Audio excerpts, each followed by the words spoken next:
இருக்கும் மதுரை மாநகர் மாவட்ட கழகத்தின் சார்பாக, ஏன் அனைத்து இந்திய அண்ணா திராவிட முன்னேற்ற கழகத்தின் சார்பாக, இந்த மண்ணின் சார்பாக வரவேற்று இந்த ஆட்சிக்கு முற்றுப்புள்ளி வைக்க புறப்பட்டிருக்கின்ற லட்சக்கணக்கான கழக தொண்டர்கள், தேசிய ஜனநாயக கூட்டணியுடைய தொண்டர்கள் ஆர்ப்பரித்திருக்கிற இந்த கூட்டத்தின் முடிவு எப்படி இருக்க வேண்டுமானால்,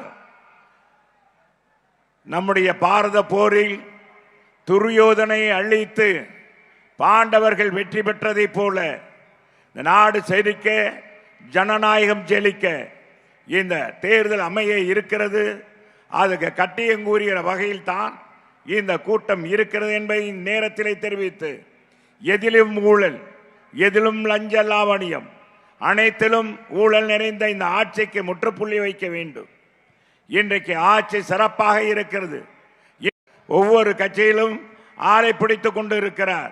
அது மட்டுமல்ல, இன்றைக்கு சாலையோரத்தில் இருக்கிற கடைகளிலே வாருங்கள், என்னுடைய உணவகம் சிறப்பான உணவகம், வாருங்கள் வாருங்கள் என்று அழைக்கிற அந்த காட்சியை போல இன்னைக்கு திராவிட முன்னேற்ற கழகம் பேஸ்மட்டம் வீக்கு, பில்டிங் ஸ்ட்ராங்காக இருக்கு. எனவே அந்த கூட்டணி தோல்வி வருவது உறுதி என்பதை இந்த நேரத்தில் தெரிவித்து, இந்த நாட்டிலே ஊழலற்ற ஆட்சி, லஞ்சமற்ற ஆட்சி, போதையில்லா ஆட்சி, சட்ட ஒழுங்கை பேணி காக்கின்ற ஆட்சி, மக்களுக்கான ஆட்சியை கொடுக்கக்கூடிய அருமையண்ணன் எடப்பாடியார் மீண்டும் தமிழகத்திலே முதலமைச்சராக வருவார் என்று சொல்லி இந்த மீனாட்சி பட்டணத்தில் இன்றைக்கு நம்முடைய முருகப்பெருமான் சாட்சியாக 6 படை வீடுகளில் முதல் படையாக காட்சியளிக்கின்ற திருப்பரங்குன்றம் சன்னிதானத்துக்கு பாரத பிரதமர் ஒருவர் சென்று இன்னைக்கு வணங்கி வருகிறார். அந்த அருளோடு இங்கே வந்து பேச இருக்கிறார்.